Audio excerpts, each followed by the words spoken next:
جاتا ہے. اگر یہ دل سنور جائے تو آدمی محدث اعظم بن جاتا ہے. اگر یہ دل سنور جائے تو آدمی صدر اللہ فاضل بن جاتا ہے. اگر یہ دل سنور جائے تو آدمی صدر الشریعہ بن جاتا ہے. اگر یہ دل سنور جائے تو آدمی اعلی حضرت بن جاتا ہے. اگر یہ دل سنور جائے تو آدمی سیف الدین عبد الوہاب بن جاتا ہے. اگر یہ دل سنور جائے تو آدمی وارث دیوا بن جاتا ہے. اگر یہ دل سنور جائے تو آدمی مخدوم سمرہ بن جاتا ہے. اگر یہ دل سنور جائے تو آدمی مخدوم مارینا بن جاتا ہے. اگر یہ دل سنور جائے تو آدمی صابر پاک بن جاتا ہے. اگر یہ دل سنور جائے تو آدمی غریب نواز بن جاتا ہے. اگر یہ دل بگڑ جائے تو آدمی چنگاز و جنگیز و ہلاکو بنتا ہے. اگر یہ دل سنور جائے تو آدمی غوث اعظم بن جاتا ہے. نعرہ تکبیر، نعرہ رسالت، نعرہ حیدری، فیضان غوث اعظم حضرت علامہ مولانا ذاکر حسین صاحب نعیمی زندہ باد زندہ باد. ماشاءاللہ. اپنے دلوں کو سنوارنے کی ضرورت ہے. اللہ کے نبی نے فرما دیا کہ اگر آدمی کا دل بگڑ جائے تو آدمی کے جسم کے سارے اعضاء بگڑ جاتے ہیں. اگر یہ دل بگڑ جائے تو آدمی کی نگاہیں بگڑ جاتی ہیں. اگر یہ دل بگڑ جائے تو آدمی کا قدم بگڑ جاتا ہے. اگر یہ دل بگڑ جائے تو آدمی کے ہاتھ بگڑ جاتے ہیں. اگر یہ دل بگڑ جائے تو آدمی کی نظر بگڑ جاتی ہے. اگر یہ دل بگڑ جائے تو آدمی کی فکر بگڑ جاتی ہے. اگر یہ دل بگڑ جائے تو آدمی کی سوچ بگڑ جاتی ہے. اگر یہ دل بگڑ جائے تو آدمی کا تفکر بگڑ جاتا ہے. اگر یہ دل بگڑ جائے تو آدمی کا تدبر بگڑ جاتا ہے. تو اے جالو اور راجستھان کے زندہ دل مسلمانوں، اپنے دلوں کو چمکاؤ اور غوث اعظم کا وسیلہ دے کر کے نبی کی بارگاہ میں یہ عریضہ پیش کرو اور زبان اعلی حضرت میں بولو، یا رسول اللہ تیری سرکار میں لاتا ہے رضا اس کو شفیع جو میرا غوث ہے لاڈلا بیٹا. سبحان اللہ سبحان اللہ. نعرہ تکبیر، نعرہ رسالت، جشن غوث اعظم زندہ باد زندہ باد. جو میرا غوث ہے اور لاڈلا بیٹا تیرا. اور عرض کرو یا رسول اللہ چمک تجھ سے پاتے ہیں سب پانے والے، میرا دل بھی چمکا دے چمکانے والے.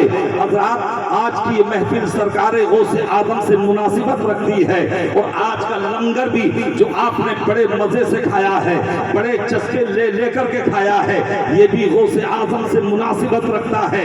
ارے یہ تو ہماری قسمت ہے، یہ تو ہمارا نصیبہ ہے. کبھی ہمیں غوث پاک کا لنگر مل جاتا ہے، کبھی ہمیں خواجہ کی چھٹی مل جاتی ہے، کبھی ہمیں کوڑوں کے موقع پر پوڑیاں مل جاتی ہیں، کبھی شب برات کے موقع پر ہمیں حضرت اویس قرنی کے صدقے میں حلوہ مل جاتا ہے.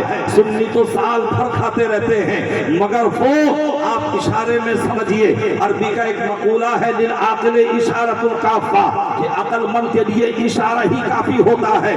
میں ان کا نام لینا نہیں چاہتا، اس لیے کہ ان کا نام اگر لے لیا جاتا ہے تو منہ کا مزہ خراب ہو جاتا ہے.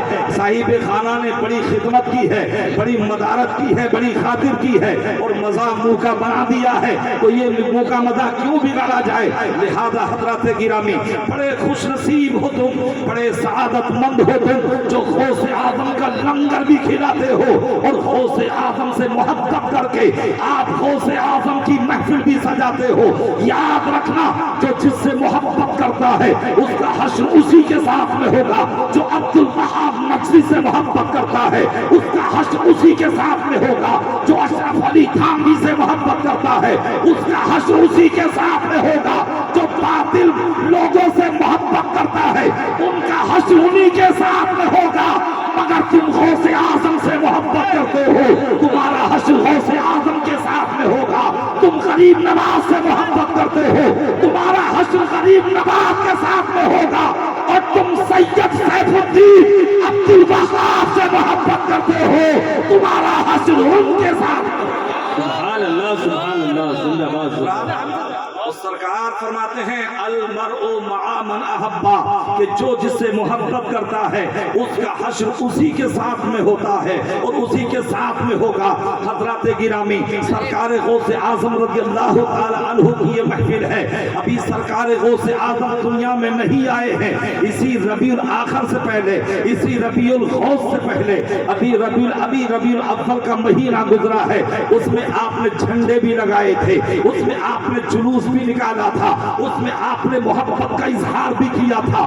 جو خوش عقیدہ مسلمان تھے وہ تو جھنڈے لگا کر کے خوشی کا اظہار کر رہے تھے، وہ تو جلوس نکال کر کے مصطفیٰ کی غلامی کا ثبوت دے رہے تھے، مگر کچھ لوگوں کے قلم چل رہے تھے، کوئی جو ہے فتویٰ صادر کر رہا تھا کہ جھنڈا لگانا شرک ہے، جلوس نکالنا بدعت ہے، مگر حضرات گرامی آقا کریم صلی اللہ علیہ وسلم کا ذکر ولادت بھی آپ نے سماعت کیا ہوگا۔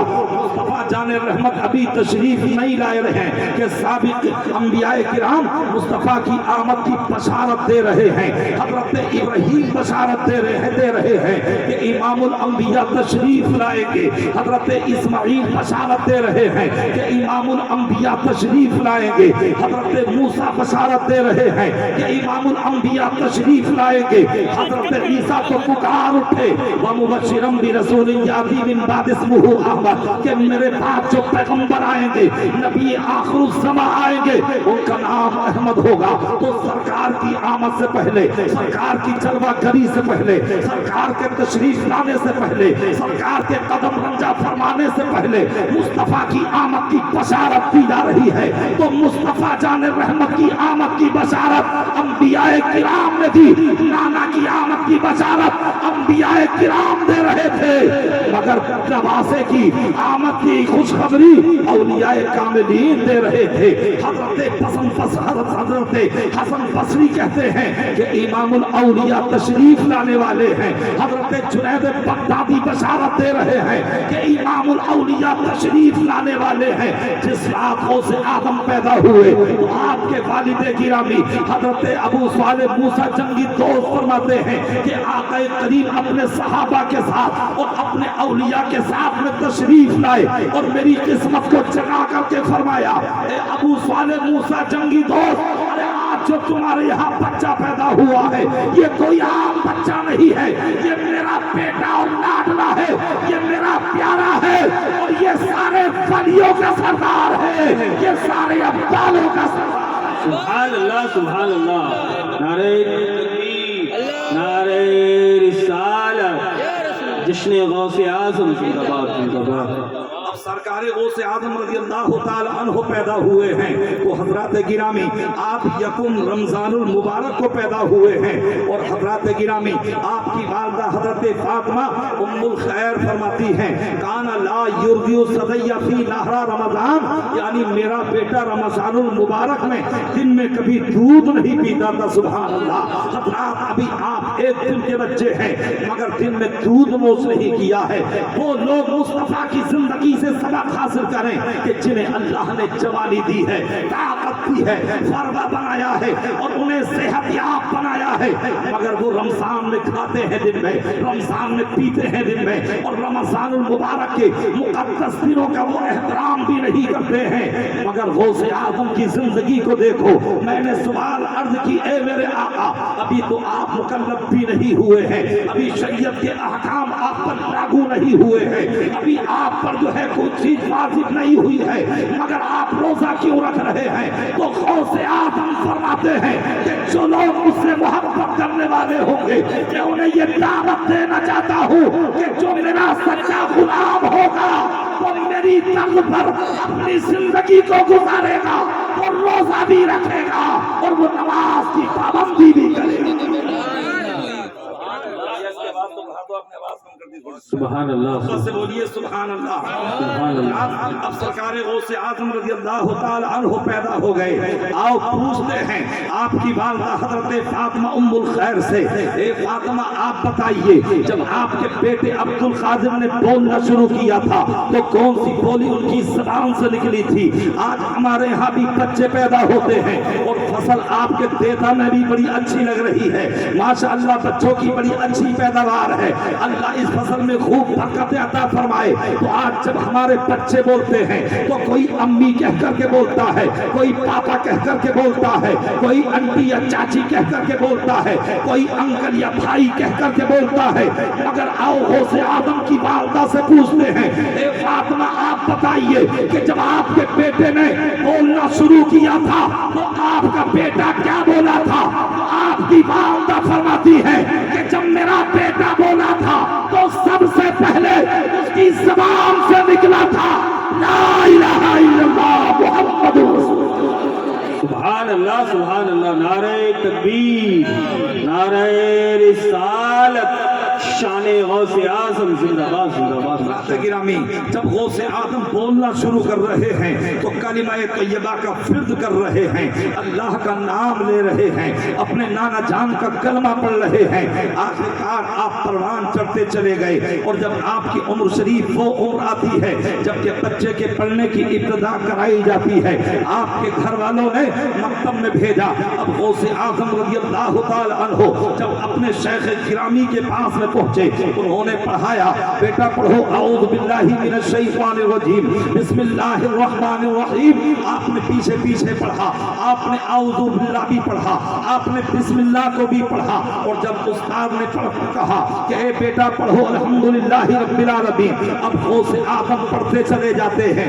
एक पारा पढ़ दिया मगर रुके नहीं, दो पारे पढ़ दिए मगर रुके नहीं, तीन पारे पढ़ दिए मगर रुके नहीं, चार पारे पढ़ दिए मगर रुके नहीं, बल्कि गौसे आज़म ने एक रिवायत के तहत 70 पारे पढ़ दिए, एक रिवायत के तहत आपने 18 पारे पढ़ करके दम लिया। आपके उस्ताद मोहतरम ने कहा था, ए बेटा अब्दुल कादिर जरा ये तो बताओ, हमें पढ़ाते देर नहीं हुई और तुमने बड़ी जल्दी याद कर लिया है। आज हमारे भी बच्चे हैं 10-10 साल के हो जाते हैं, 15-15 साल के हो जाते हैं, अजी 25-25 साल के हो जाते हैं, ना तो उन्हें वुज़ू करने का तरीका आता है, ना उन्हें पेशाब करने का तरीका आता है। अगर उनकी पैंटों को देखोगे तो कम से कम 250-250 ग्राम पेशाब आपको मिल जाएगा। ये हमारा दुनियावी जिंदगी गुजारने का तरीका है। आज हमें तहारत का एहसास नहीं है, तर्ज़े मुस्तफ़ा को हमने छोड़ दिया है।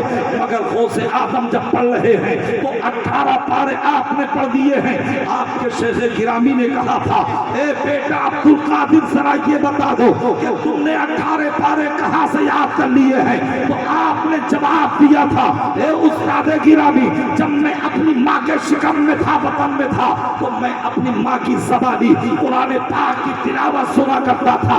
मेरी माँ की आदत ये थी कि नमाज़े फज्र पढ़ने के बाद जब तक कुरान की तिलावत न कर लेती उस वक्त तक दुनिया का कोई काम नहीं करती थी। तो मैंने अपनी माँ के शिकम में अपनी माँ की तिलावत सुन सुन के मैंने 18 पारों को हिफ्ज़ कर लिया है। सुभान अल्लाह, जिंदाबाद जिंदाबाद। तो ये है जिंदगी सरकार गौसे आदम की। आज हम तो शादीशुदा हो जाते हैं, बच्चे हमारे हो जाते हैं, मगर आज न कुरान पढ़ना आता है, न वुज़ू करना आता है, न फातिहा दिलाना देना आता है, हमें कुछ भी नहीं मालूम होता है। हज़रात गिरामी, कल मैदान महशर में ये उज़्र काबिल कबूल नहीं होगा कि हमने मेहनत नहीं की थी, हमने मशक्क़त नहीं की थी, हमने दुनिया में नहीं पढ़ा था। इसलिए कि हर मुसलमान मर्द औरत बालिग पर फर्ज है कि वो इल्म दीन हासिल करे। और हज़रात इसमें सिर्फ औलाद का कसूर नहीं होता है, इसमें कहीं ना कहीं खामी और नक्स माँ बाप का भी होता है। अगर माँ बाप जो है नेक होते हैं, अच्छी तरबियत करने वाले होते हैं, तब जो है औलाद मुहस्सब होती है। जब पहले की माएँ सोती थी, हमारी माएँ और बहनें भी बैठी हैं, तवज्जो के साथ समाअत करें। जब पहले की माएँ सोती थी तो उनके दिल से, ज़बान से ये आवाज़ निकलती थी, दिल की तमन्ना और सदा ये होती थी कि मैं सो जाऊं या मुस्तफ़ा कहते कहते, खुले आँख सल्ले अला कहते कहते।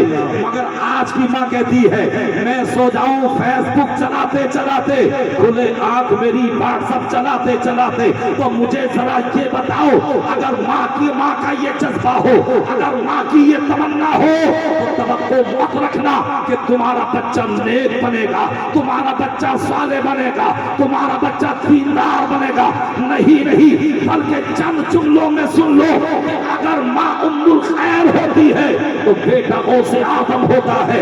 माँ अगर उम्मुल बरा होती है तो बेटा गरीब नवाज होता है। माँ अगर साबिरा होती है तो बेटा साबिरे दात होता है। माँ अगर सैयदा होती है तो बेटा कुतुबुद्दीन होता है। माँ अगर साहिदा होती है तो बेटा सदुल्लाह फासिल होता है। माँ अगर आबिदा होती है तो बेटा माँ जब आबिदा होती है तो बेटा मुहद्दिस आजम होता है। और अगर माँ शबे जिंदादार होती है तो बेटा ताजुल शरिया होता है। माँ अगर आरिफा होती है तो बेटा सैयद शाहबाब अली होता है। अल्लाह सुभान नारे तकबीर, नारे रिसालत, अज़मत शान वालिदैन जिंदाबाद जिंदाबाद माशाअल्लाह।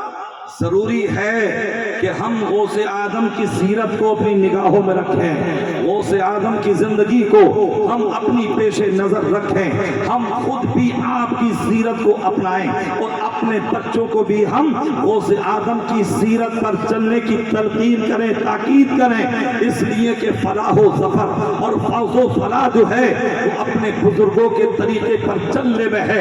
अज़ीज़ान मिल्लत इस्लामिया, तो मैं अर्ज ये करना चाहता हूँ कि अब गौसे आदम कुरान हिफ्ज़ कर लेते हैं। अब आगे पढ़ने के लिए यानी जिलान में कोई मदरसा नहीं था, उस वक्त बगदाद जो है इल्म का मरकज़ व महवर बना हुआ था। पूरे हिंदुस्तान के पूरी दुनिया में शोहरा और चर्चा था, जैसे कि आज की दुनिया में यानी मिस्र काहिरा में जामे अजहर है, पूरी दुनिया में मशहूर है, मरकज है। और अजहर हिंद जामे अशरफिया मुबारकपुर आदमगढ़ यूपी में है। इसी तरीके से बगदाद की सरजमीन पर जामिया निजामिया था। हज़रत गौसे आदम ने कहा, अम्मी जान अब मुझे इजाजत दीजिए ताकि मैं इल्म दीन हासिल करूं। आपकी वालिदा ने ये नहीं फरमाया, ए मेरे बेटे तुम्हारे बाप दुनिया में नहीं है, तुम तो मेरे असाए पीरी हो, तुम तो मेरे बुढ़ापे का सहारा हो, तुम तो मेरे दिल का सुकून और चैन हो। ए बेटे जब तुम चले जाओगे तो मेरी तबीयत कैसे लगेगी? ए बेटे जब तुम चले जाओगे तो मैं अपने दिल को कैसे बहलाऊंगी? मगर नहीं, गौसे आदम की वालिदा ने कहा, ए मेरे बेटे मैं तुम्हारी जुदाई बर्दाश्त कर लूंगी, मैं तुम्हारी फुरकत को गवारा कर लूंगी, मगर इल्म दीन हासिल करने के लिए तुम जाओ, मैं तुम्हें इजाजत देती हूँ। अब गौसे आदम की वालिदा यानी 80 अशरफिया और दीनार आपको ला करके देती हैं। अल्लाह अकबर, क्या अदलो इंसाफ गौसे आदम कर रहे हैं। अगर आजकल का बच्चा होता तो 80 की 80 जेब में रख लेता, 80,000 भी होते तो जेब में रख लेता, मगर बहरे मेरे गौसे आदम, मैं तुम्हारे अदल के कुर्बान, मैं तुम्हारे फजल के कुर्बान, मैं तुम्हारे इंसाफ के कुर्बान। गौसे आदम ने आधी अशरफियों को लिया यानी 40 अशरफिया ली और अपनी जेब में रख ली। मैंने अर्ज की, मेरे आका आपने 40 अशरफियों को किसके लिए छोड़ दिया है? तो गौसे आदम के भाई और भी थे, आधी अशरफिया उन्होंने अपने भाई के लिए छोड़ दी, आधी खुदली और आधी अपने भाई के लिए आप छोड़ करके चल देते हैं और बगदाद की सरजमीन पर पहुंचते हैं। मदरसे में पहुंचे, इल्म दीन हासिल कर लिया, तो जब तक वो पैसे और रुपये चलते रहे, जब तक वो अशरफियां चलती रही, तब तक तो आपको कोई दिक्कत नहीं आई।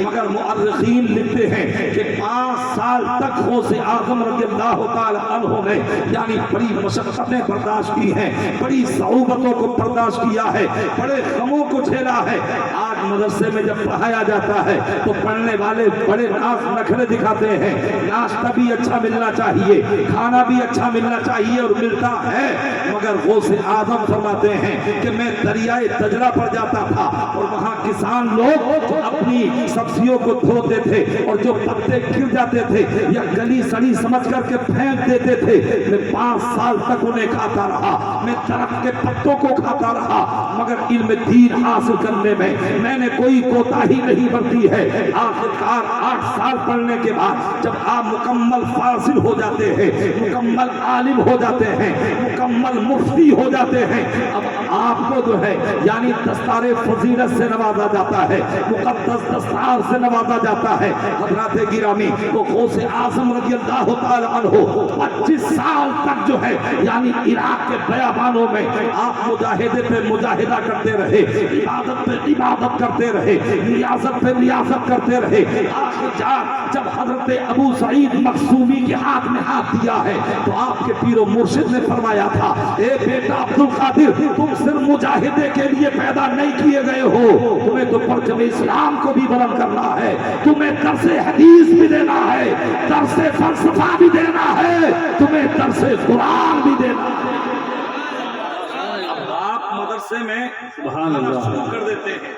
چھوٹا سا مدرسہ تھا حضرت ابو سعید مخزومی رضی اللہ تعالی عنہ کا, مگر جب غوث اعظم نے پڑھانا کی شروع کیا تو حضرات عربی بھی آ رہے ہیں, عجمی بھی آ رہے ہیں, اور اس میں علماء بھی آ رہے ہیں, فضلاء بھی آ رہے ہیں, اور اس میں صلحاء بھی آ رہے ہیں. سب کے سب آپ کے درس میں جو ہے شرکت کرتے ہیں اور آپ سے اکتساب فیض کرتے ہیں.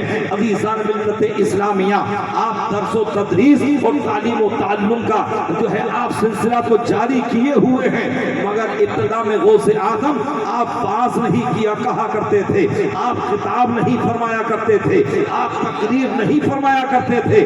ایک شب میرے آقا تشریف لائے اور آپ نے ارشاد فرمایا, یا بنی لما لا تتکلم, اے میرے بیٹے تو باز کیوں نہیں کرتا ہے؟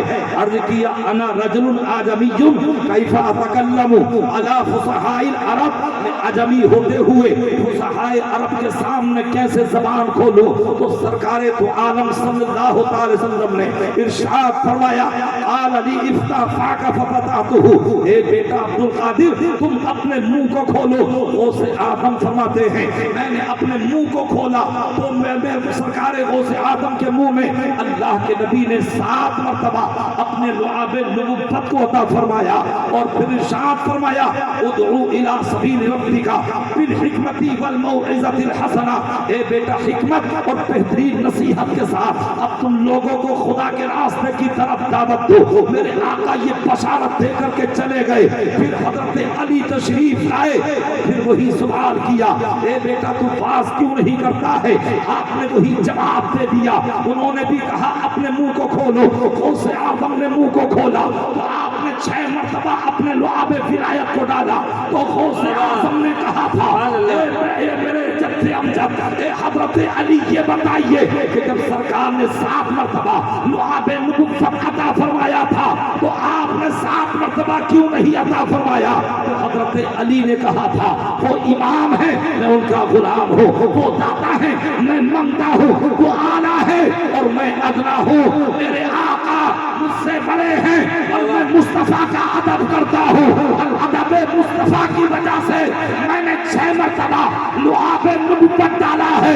تو یہ پیغام دے دیا حضرت علی نے, اگر تم مصطفیٰ سے محبت کرتے ہو تو مصطفیٰ کی برابری مت کرنا, اگر تقابل کرو گے تو تباہ و برباد کر دیے جاؤ گے, اور ادب کرو گے تو فلاح و سفر کر جاؤ گے. سبحان اللہ سبحان اللہ, نعرہ تکبیر, نعرہ رسالت. حضرات اب سرکار غوث اعظم فرماتے ہیں کہ پھر میرے دل میں علم کا سمندر موجیں مارنے لگا, اور پھر آپ جب خطاب فرماتے تو ہمارے آپ کے خطاب میں 1000-2000 آدمی آ جائیں تو آج ہمیں تکبر ہو جاتا ہے, کبر پیدا ہو جاتا ہے, انانیت آ جاتی ہے, اور ہم جو ہے تفاخر کرتے ہیں جا کر کے کہ راجستھان ضلع جالور میں گیا تھا, بہت بڑا مجمع تھا, اگر 1000 ہوتے ہیں تو 10,000 بتا دیے جاتے ہیں, مگر غوث اعظم کوئی تفاخر نہیں کرتے ہیں. تو ابتدا میں تو لوگ کم آتے تھے, مگر جب آپ کا درس پڑھتا گیا, آپ کا خطاب لوگوں تک پہنچایا جاتا رہا تو 70 ہزار لوگ آپ کے خطاب میں شرکت کرتے ہیں. اچھا اس زمانے میں یعنی اس طریقے سے یہ مائک نہیں تھا جیسے کہ ہمارے عمران بھائی برکاتی جے پوری کبھی آواز کم کر رہے تھے, کبھی بڑھا رہے تھے, کبھی ایکو لے رہے تھے, کبھی ایکو کو کم کر رہے تھے, کبھی بڑھا رہے تھے. اس زمانے میں یہ سسٹم نہیں تھا, آدمی زبان سے ہی بول سکتا تھا, کوئی مائک نہیں تھا, کوئی اعلیٰ صوت یعنی کوئی اعلیٰ صوت کا نہیں تھا, کوئی ایسا ایکو نہیں تھا, صرف زبان سے بولا جاتا تھا. غوث اعظم زبان سے بولتے تھے, مگر جیسے قریب بالا سنتا تھا ویسے ہی دور بالا. اسی لیے اعلیٰ حضرت نے کہا, واہ کیا مرتبہ اے غوث ہے بالا تیرا, اونچے اونچوں کے سروں سے قدم آلہ تیرا، اونچے اونچوں کے سروں سے قدم آلہ تیرا۔ بات آ رہی ہے پیچھے والوں کے سمجھ میں؟ تو سست کیوں ہو رہے ہو؟ زور سے بولو یا رسول اللہ، یا حبیب اللہ۔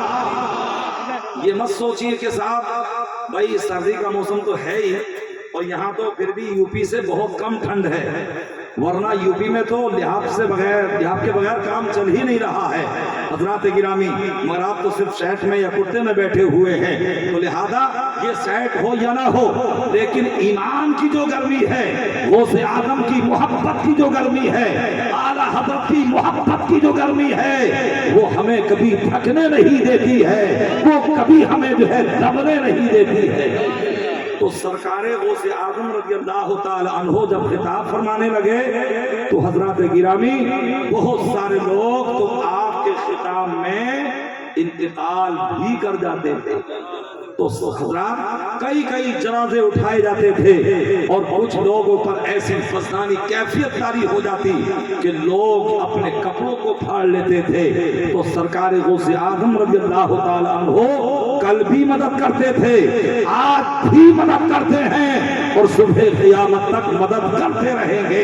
وہ بڑے دہن دریدہ لوگ ہیں جو یہ کہتے ہیں کہ نبی مر کر مٹی میں مل گئے یا غوث اعظم مر کر مٹی میں مل گئے، اگر پوچھو صاحب تفسیر کبیر سے، آپ فرماتے ہیں اولیاء اللہ لا یموتون بل ینتقلون من دار الی دار، کہ اللہ والے مرتے نہیں ہیں بلکہ ایک مقام سے دوسرے مقام کی طرف منتقل ہو جاتے ہیں، اور اعلیٰ حضرت فرماتے ہیں کہ مٹ گئے مٹتے ہیں، مٹ جائیں گے آدھا تیرے، نہ مٹا ہے نہ مٹے گا کبھی چل جائے۔ سبحان اللہ سبحان اللہ، زندہ باد زندہ باد۔ تو غوث اعظم کل بھی مدد کرتے تھے، اور زور سے بولو، عمران بھائی کی آواز پر تو بڑے جھوم کر کے کہہ رہے تھے ماشاءاللہ، مجھے بھی بڑی خوشی ہو رہی تھی، مگر ایک کمی انہوں نے کر دی جو ہماری 3 اشخاص کی علامہ محمد خان صاحب کی اور مولانا ہمارے کیا ہو رہا ہے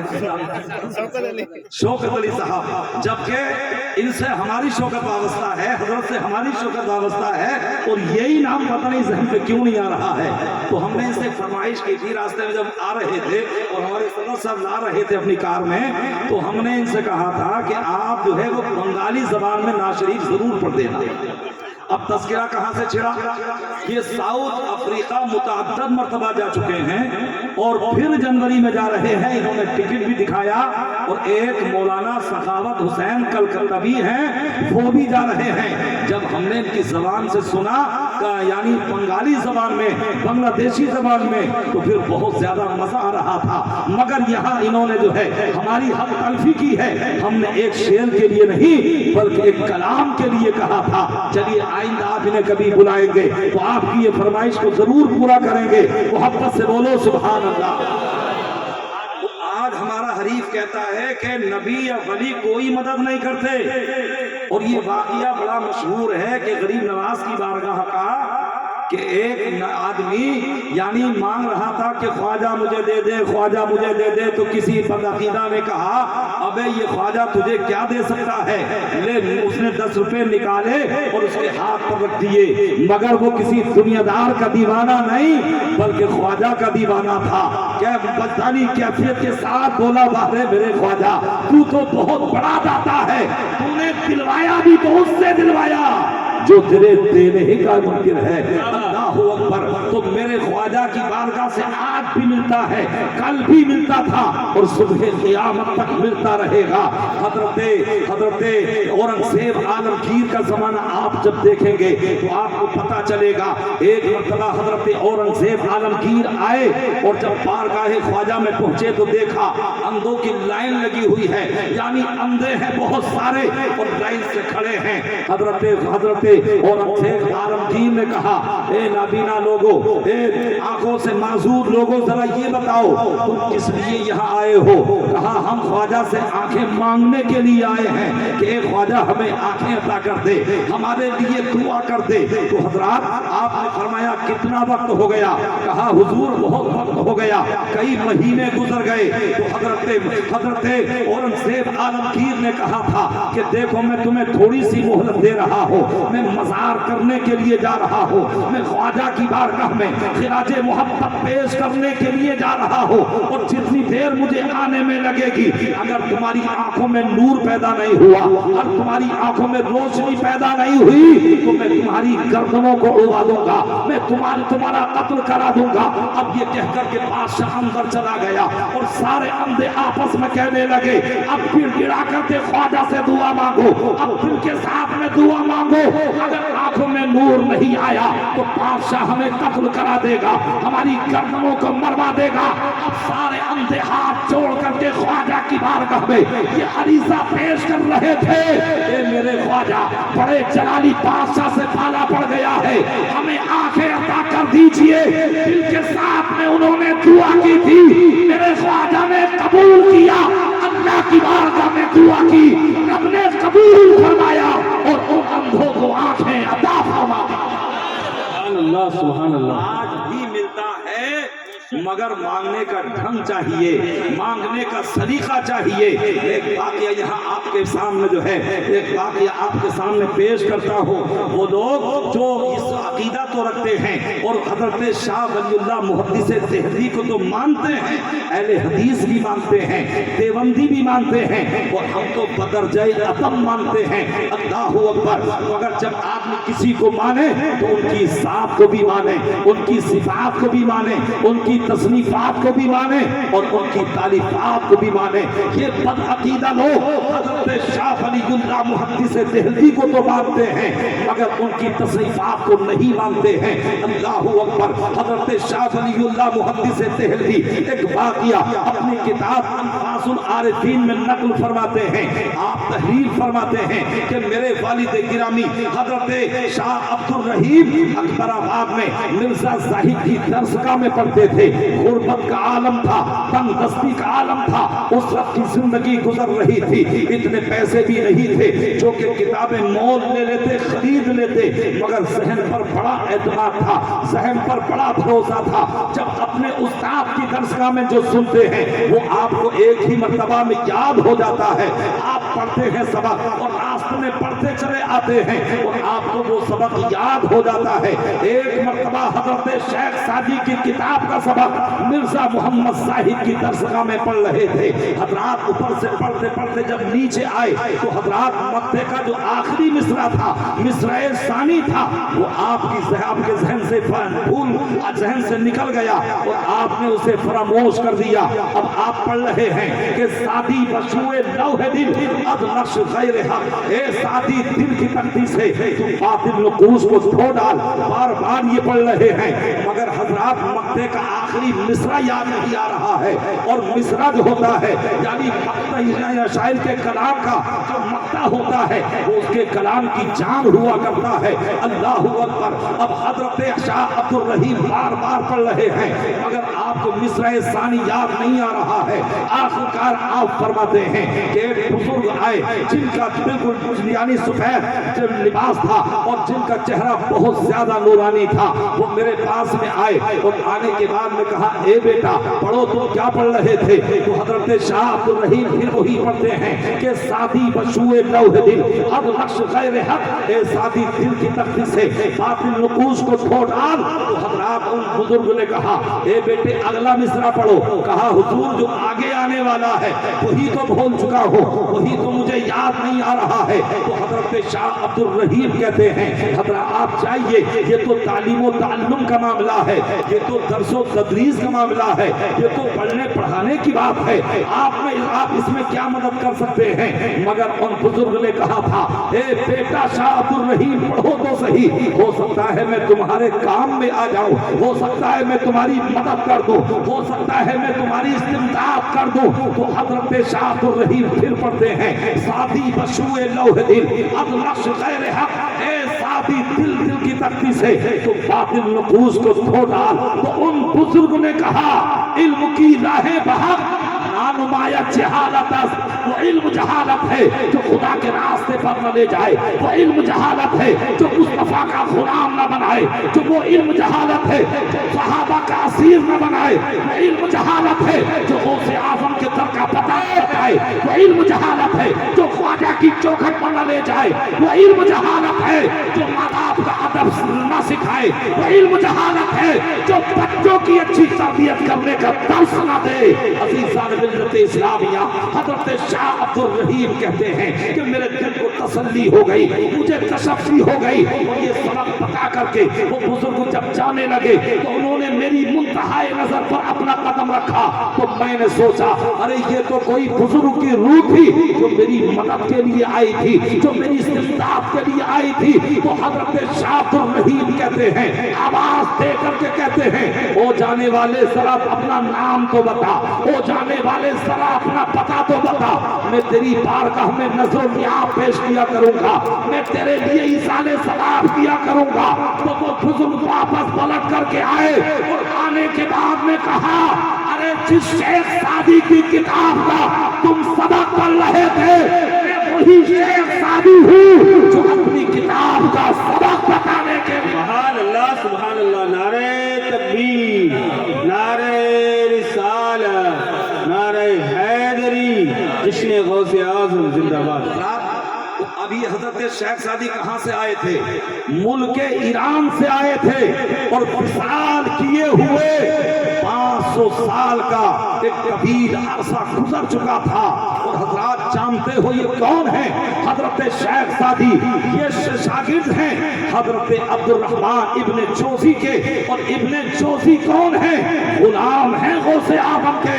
तो जब गुलाम के शागिर्द का ये आलम है कि ईरान से आकर के हिंदुस्तान में मदद कर रहा है, तो गौसे आजम मदद क्यों नहीं कर सकते हैं? जब उनके गदा भर देते हैं साहबे ज़माना की झोली, मोहताज का जब ये आलम है तो मुख्तार का। सुभान अल्लाह, सुभान अल्लाह, जिंदाबाद हुजूर जिंदाबाद। बस मैं आखिरी बात पेश कर रहा हूँ, माशाअल्लाह। इसलिए कि आपकी निगाहें बता रही हैं, और यार वो भी कोई आदमी है जो निगाहों की बात को ना पहचाने। हमको तो हर हिजाब में आते हो तुम नजर, हमको तो हर हिजाब में आते हो तुम नजर। धोखा वो खाए जो तुम्हें पहचानता ना हो, धोखा वो खाए जो तुम्हें पहचानता ना हो। तो जानते हो ये कौन है? हजरत अल्लामा इब्ने जोशी। ये अपने वक्त के बहुत बड़े मुहद्दिस हैं, और ये जो है तनकीद करते नजर आते हैं। अपने इल्म पर जो है इन्हें बड़ा फख्र है, बड़ा नाज है। हजरत हाफिज अबुल अब्बास रहमतुल्लाह ताला अलैह के ये दोस्त थे। उस जमाने में हाफिज बहुत बड़े मुहद्दिस को कहा जाता था, उस वक्त में हाफिज बहुत बड़े फकीह को कहा जाता था। आज तो जो है कुरान के हाफिज को हाफिज कहा जाता है। तो हजरत हाफिज अबुल अब्बास अल्लामा इब्ने जोशी को लेकर के गए सरकारे गौसे आजम की बारगाह में। अब जब बारगाहे गौसे आजम में पहुंचे तो तांता बंधा हुआ है आपके शागिर्दों का। हजरात आपने कुरान की आयत को पढ़ा, फिर आपने उसकी तफसीर को बयान किया। जब एक तफसीर बयान की तो हजरत हाफिज अबुल अब्बास ने पूछा कि ए इब्ने जोशी क्या इसकी तफसीर तुम्हें मालूम है? वो कहते हैं हाँ ये तफसीर तो मुझे भी आती है। दूसरी तफसीर उसी आयत की गौसे आजम ने बयान की। फिर हाफिज अबुल अब्बास ने पूछा क्या इसकी तफसीर तुम्हें आती है? तो वो कहने लगे हाँ ये तफसीर मुझे भी आती है। इसी तरीके से एक ही आयत थी, आपने 11 तफसीरें जब आपने बयान की तो अल्लामा इब्ने जोशी से पूछा क्या ये तफसीरें तुम्हें आती हैं? तो अल्लामा इब्ने जोशी ने कहा इसमें गौसे आजम का कमाल क्या है, ये 11 तफसीरें तो मैं भी जानता हूँ, मगर मेरे गौस की ज़बान अभी बंद नहीं हुई है, मेरे गौस के इल्म के दरिया बहने अभी बंद नहीं हुए हैं। आप जब 12वीं तफसीर बयान करते हैं तो हाफिज अबुल अब्बास ने पूछा क्या तुम इसकी तफसीर जानते हो? कहा मैं नहीं जानता। 13वीं तफसीर बयान की, पूछा इसके बारे में जानते हो? कहा मैं नहीं जानता। यहाँ तक के गौसे आजम तफसीरें बयान करते रहे, और 40 तफासीर जब आपने बयान की तो अल्लामा इब्ने जोशी से पूछा कि बताओ तो सही क्या तुम्हें ये तफसीरें आती हैं? तो हजरत गिरामी हजरत गौसे आजम रज़ियल्लाहु ताला अन्हु कि उस गुलाम ने जब पूछा तो अल्लामा इब्ने जोशी ने कहा ये तफसीरें मुझे नहीं मालूम है, पता नहीं गौसे आजम कहाँ से बयान कर रहे हैं, मगर गौसे आजम फरमाते हैं अब हम काल को छोड़ते हैं, अब हम हाल की तरफ आते हैं। और गौसे आजम ने जब ये फरमाया तो अल्लामा इब्ने जोशी यानी आप पर बेखुदी तारी हो जाती है, आप अपने कपड़ों को फाड़ लेते हैं और गौसे आजम के कदमों पर गिरते हैं, अर्ज करते हैं मेरे आका मेरी गलती को मुआफ कर दीजिए, और बरजस्ता यूं पुकारने लगते हैं। और उसी की मंदर कशी और सरकार आला हजरत ने की कि वाह क्या मर्तबा ए गौसे बाला तेरा, ऊंचे ऊंचों के सरों से कदम आला। सुभान अल्लाह सुभान अल्लाह। अल्लाह ने फरमाया ए ईमान वालो अल्लाह से डरो और बोलिए